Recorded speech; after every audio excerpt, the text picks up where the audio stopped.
Hit TV YouTube channels లో మీ వ్యాపార ప్రకటనలకు మరియు ప్రమోషనల్ ఇంటర్వ్యూస్ కోసం వెంటనే సంప్రదించండి. ఇప్పటికైనా ఆ పని చేస్తే బెటర్. ఊరికి ఇట్లాగే కూర్చుని ఇన్స్టాగ్రాముల్లో ప్రేమలు, కాపురాలు, కడుపులు ఏంటి వ్యాపారం? అసలు ఏం చేస్తున్నారు? తల్లిదండ్రులు అంటే లెక్కలేదు, ఇష్టం వచ్చినట్టు చేయటం, వాడు ఏం చేసినా పట్టడం, మళ్ళీ ఇటు షోలకు రావటం. షోల్లో ఏం చేస్తారు? ఏం చేస్తాం మేము? వాళ్ళతో మాట్లాడి ఏం చేస్తాం? ఏం చేద్దామని వస్తారు ఇక్కడికి మీరు? ఇంట్లో అమ్మ నాన్నల మాట వినరు, ఎవరి మాట వినరు, మీ ఇష్టం వచ్చినట్టు మీరు చేస్తారు. మీరు చేసే పనులకి ఎవళ్ళెవళ్ళో ఏదో సాల్వ్ చేయాలి. రమ్య గారు వచ్చి ఏం చేస్తారు, నేను వచ్చి ఏం చేస్తాను? మీ అమ్మగారు ఏం చేయలేకపోతున్నారు కదా. ఏమన్నంటే ఇంక గట్టిగంటే చచ్చిపోతాం అంటారు. చచ్చిపోయి ఏం ఉద్ధరిస్తారు? ఏం సాధిస్తామని చచ్చిపోతారు మీరంతా. ఏదో చచ్చిపోతామని బెదిరిస్తారు. ఎవరిని బెదిరిస్తున్నారు? మీరు భూమికి భారం. చచ్చిపోయినా పెద్ద దేశంలో ఏం తేడా రాదు. ఆ రోజు ఆవిడ ఏడుస్తారు, లేకపోతే మీ అక్కలు ఏడుస్తారు, 2 రోజులు మర్చిపోతారు. అంతే తప్ప మీరు చేసే తప్పుడు పనులు మీరు ఆలోచించట్లా. మేము ఏదో దేశానికి సేవ చేస్తున్నామని చచ్చిపోతామని బెదిరించడం, లేకపోతే వాళ్ళని బెదిరించడం, కనపడ్డోళ్ళ ప్రేమించేసాం అనుకోవటం ఈ ఆటలుగా అయిపోయింది. ఇన్స్టాగ్రాముల్లో ప్రేమిస్తారా, ఫోనుల్లో ప్రేమిస్తారా? ప్రేమించిన 2-3 రోజులైనా కాపురం చేస్తారా? ఆడు మళ్ళీ పెళ్లి చేసుకోనంటే ఆడే కావాలంటారా? ఏంటిది? ఏం ఆటలాడుతున్నారు? జీవితం అంటే లెక్కలేదు, జీవితానికి ఒక వాల్యూ లేదు, మనుషులకి వాల్యూ లేదు. ప్రేమ అంటే ప్రేమ వేరే ఉంటుంది. ప్రేమ అంటే ఇది కాదు ప్రేమ.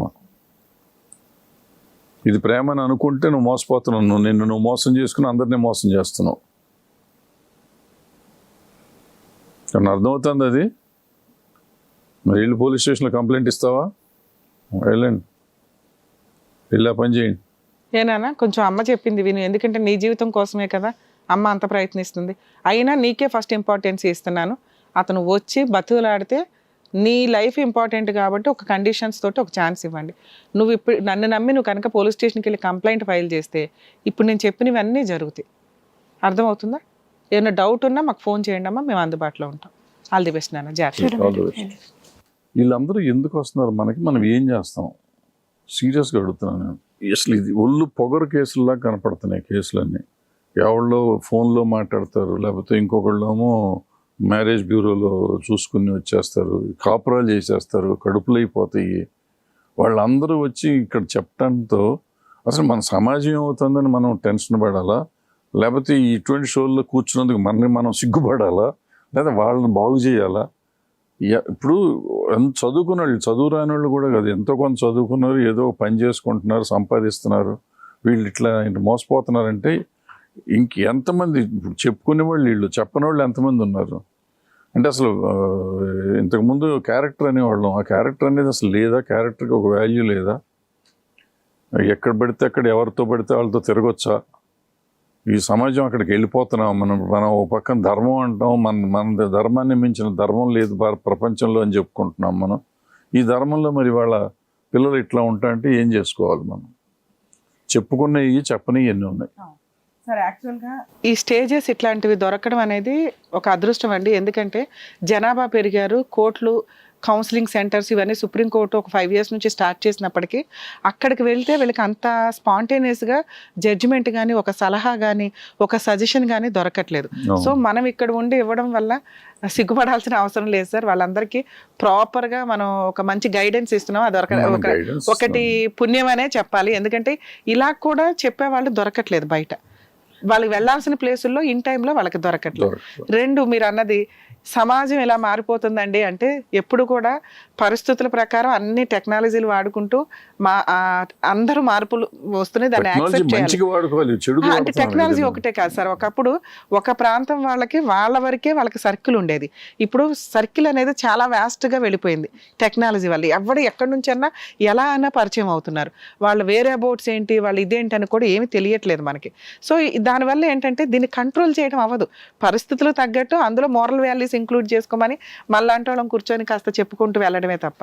ఇక మీరన్న థర్డ్ పాయింట్ ఫిజికల్ రిలేషన్స్. ఒకప్పుడు మనసు మాత్రమే వెళ్ళేది సార్, ఈ రోజున కళ్ళు వెళ్ళిపోతున్నాయి, శరీరాలు వెళ్ళిపోతున్నాయి. అవన్నీ అయినాకే డెసిషన్స్ తీసుకుంటున్న కల్చర్లోకి మనం దిగిపోతున్నాం. ఎందుకంటే వేరే కంట్రీస్ యొక్క కల్చర్ మనకు తెలుస్తుంది. అక్కడ అంత ఫ్రీగా ఉన్నప్పుడు ఇక్కడ మనం ఫైనాన్షియల్గా ఇండివిజువాలిటీ వచ్చింది ఒక్కొక్కరికి. పేరెంట్స్ మాట కానీ, చుట్టుపక్కల వాళ్ళ మాట కానీ, సమాజం మాట కానీ వీళ్ళకి భయం లేదు. ఒకప్పుడు సమాజం ఏమనుకుంటుంది, పక్కింటి వాళ్ళు ఏమనుకుంటారనే భయంతో మనసు వెళ్ళిపోయినా మనుషులు అక్కడే ఉండేవాళ్ళు. దానివల్ల మోరల్ వాల్యూస్ కాస్త మిగిలేవి. ఈ రోజున అవి అంత ఎక్సీడ్ అయిపోయి వెళ్ళటం వల్ల ఎవరికి మోరల్ వాల్యూసా, ఫిజికల్ రిలేషన్లు ఇలా వెళ్ళకూడదమ్మా అని చెప్పినా అండర్స్టాండ్ చేసుకునే పొజిషన్లో లేరు. ఎందుకంటే ఆ టైంలో వచ్చే హార్మోన్ ఇంబ్యాలెన్స్ ఒకప్పుడు అందుబాటులో ఉండేది కాదు కాబట్టి మేబీ వీళ్ళు వెళ్ళేవాళ్ళు కాదేమో. ఇప్పుడు అందుబాటులో ఉన్న అన్ని ఫెసిలిటీస్ దొరకడం వల్ల ఫిజికల్గా వీళ్ళు ఎక్సీడ్ అయిపోయి వెళ్ళిపోతున్నారు. దానివల్ల వీళ్ళ జీవితాలు వీళ్ళే నాశనం చేసుకుంటున్నారు సార్. పోనీ వచ్చిన ప్రాబ్లమ్స్ని తట్టుకుంటున్నారా? వెంటనే సూసైడ్ అటెంప్ట్స్. ఎవరికి లాస్ ఇవన్నీ? వాళ్ళ అమ్మ ఏడుస్తారు, వాళ్ళ ఇంట్లో వాళ్ళు ఏడుస్తారు. సూసైడ్లు చేసుకోమని చెప్పలేం కదా. కాలం ఎంత ప్రాబ్లంనైనా ఎంత కష్టాన్నైనా తీరుస్తుంది సార్. అది కొంచెం వాళ్ళు రియలైజ్ అవ్వగలిగితే సూసైడ్లు చేసుకోకుండా ఆగుతారు. ఇక క్యారెక్టర్ ఎప్పుడూ ఇంపార్టెంట్ సార్. ఎవరో మనకు వచ్చి చెప్పవసరం, మన క్యారెక్టర్ మనం చూసుకుంటే తలెత్తుకొని బయట తిరగవచ్చు. అది లేదు ఈ రోజున టీనేజర్స్కి కానీ జనాలకు కానీ. ఇమీడియట్గా పెళ్లి చేసుకోవడం, ఎందుకో విడిపోవడం, ఎందుకో అక్రమ సంబంధాలు పెట్టుకోవడం. ఇక సమాజంలో ఉన్నంతలో మన వంతు ప్రయత్నం మన న్యాయం చేయడానికి, వాళ్ళకి మంచి సలహాలు ఇవ్వడానికి యూజ్ అవుతామని నా ఉద్దేశం. ఈ కేసులు నిన్న మొన్న పేపర్లో ఒకటి చూసాను సార్. ఫాదర్ వేసిన క్వశ్చన్కి నిజంగా సమాధానం ఎట్లా చెప్పాలో అర్థం కాల. మొన్న ప్రెసిడెంట్స్లో ఆయన జనరల్ పబ్లిక్ని అడిగాడు. ఆయన ప్రాబ్లం ఏంటంటే వాళ్ళిద్దరూ పెళ్లి ఇళ్ళే సెటిల్ చేశారు, పెళ్లి చేసుకుందాం అంటున్నారు. ప్రీ వెడ్డింగ్ షూట్లు ఉంటున్నాయి కదా ఈ మధ్య, ప్రీ వెడ్డింగ్ షూట్లో వాళ్ళు ముద్దులు మురిపాయలు అన్నీ చేశారంట. చేసినాక పెళ్లి పీటల మీద కూర్చుని ఉండగా పెళ్లి కొడుకు మంచోడు కాదని ఎవరో చెప్పారు. పెళ్లి పీటల మీద ఆ తండ్రి ధైర్యం చేసి పెళ్లి క్యాన్సిల్ చేశాడు. Hats off to him. ఇప్పుడు ఆయన ఏమంటాడు, ఆయన ప్రశ్న ఏంటంటే, నేను పెళ్లి క్యాన్సిల్ చేశాను ధైర్యంగా, కానీ నిన్నటి దాకా నా కూతురు బ్రహ్మాండం అనుకున్న కూతురు ఆడితో ముద్దులు మురిపాయలు చేస్తా వీడియో తీసి పెట్టారు. ఇప్పుడు అది అఫీషియల్గా తీసిందే, ఫ్యామిలీలు ఇష్టంగా తీసుకున్నాయి. ఇప్పుడు అది బయటకు వచ్చింది. ఆ రోజు పెళ్లిలో కూడా షోలో చేశారు వీళ్ళు. ఇప్పుడు నా కూతురు అంటే నేను తలెత్తుకోలేని పరిస్థితిలో ఉన్నాను అంటాడు. అది ఏం చెప్పాలి దానికి, అటువంటి దానికి సమాధానం మనకి? సార్ యాక్చువల్గా ఈ రోజున మీరు ప్రీ వెడ్డింగ్ షూట్స్ ఇవేమంటున్నారంటే కొన్ని సమాధుల్లో కూర్చొని కూడా దిగుతున్న హీనమైన స్టేజ్లోకి వెళ్ళిపోయారు. యాక్చువల్గా డాన్సులు వేస్తున్నారు, డాన్సులు వేస్తూ చాలా డ్రమటిక్గా అయిపోయింది. యాక్చువల్గా మ్యారేజ్ అంటేనే మనం సాంప్రదాయాల్లో ఏ కంట్రీ ఏ కల్చర్లో అయినా, అంటే ఏ రిలీజియన్లో అయినా మనం మాట్లాడుకునేది ఆ టైంకి ఆ ఇద్దరు వ్యక్తుల మధ్య వచ్చే చూపుల ద్వారా, ఆ పెళ్లిలో జరిగే స్పర్శ ద్వారా వచ్చే ఫీలింగ్స్లో వాళ్ళకు బాండింగ్ వస్తుంది అని. ఆ స్టేజ్ దాటిపోయి చాలా విచ్చలవిడిగా వెళ్తున్న సందర్భాలు ఇవి. అంత కాస్ట్లీగా పెళ్లి చేసుకోవాలనే కదా వాళ్ళ నాన్న డిసైడ్ అయ్యి వాటికి ల్యాక్స్ లో ఇవ్వాల్సి వస్తుంది సార్. ప్రీ వెడ్డింగ్ షూట్స్ కానీ ఫోటోగ్రాఫర్స్ కి ఈ రోజున ల్యాక్స్ లో వీళ్ళు ఫీజెస్ పే చేస్తున్న సందర్భం ఉన్నప్పుడు అది కావాలని చేసుకున్న విధానం, దానికి తగ్గ వచ్చే రిజల్ట్ కూడా వాళ్ళు కొంత ఫేస్ చేయాల్సిందే. వాళ్ళ ఇంట్లో వాళ్ళు పెట్టుకుని ప్రీ వెడ్డింగ్ షూట్ సమాజాన్ని మనల్లో సమాధానం చెప్పమంటే కుదరదు. కానీ ఆయన తీసుకున్న డెసిషన్ కరెక్ట్ గా ఉంది. ఎందుకంటే ముందే రియలైజ్ అయ్యాడు ప్రీ వెడ్డింగ్ షూట్స్ ని వాళ్ళు దానికోసం బాధపడతానంటే అవ్వదు. ఎందుకంటే ప్రీ వెడ్డింగ్ షూట్ ఎవిడెన్స్ లేకపోయినా ఎంగేజ్మెంట్ మ్యారేజ్ టైంలో చాలా జరిగిపోతున్నాయి. వీళ్ళు షికార్లకి వెళ్ళటం కానీ ఏదన్నా. సో ఇవి కామన్ గా అడ్జస్ట్ చేసుకున్న వ్యక్తే కొత్త అల్లుడుగా వస్తాడని మనం ఎక్స్పెక్ట్ చేద్దాం సార్. అంటే అట్లా అంటే ఆయన క్వశ్చన్ వేసాడు, మనం ప్రశ్నించడం కాదు, అదే అవాయిడ్ చేయాలనేది అట్లీస్ట్ ఒక మెసేజ్ లాగా ఇచ్చినట్టు ఒక పద్ధతి.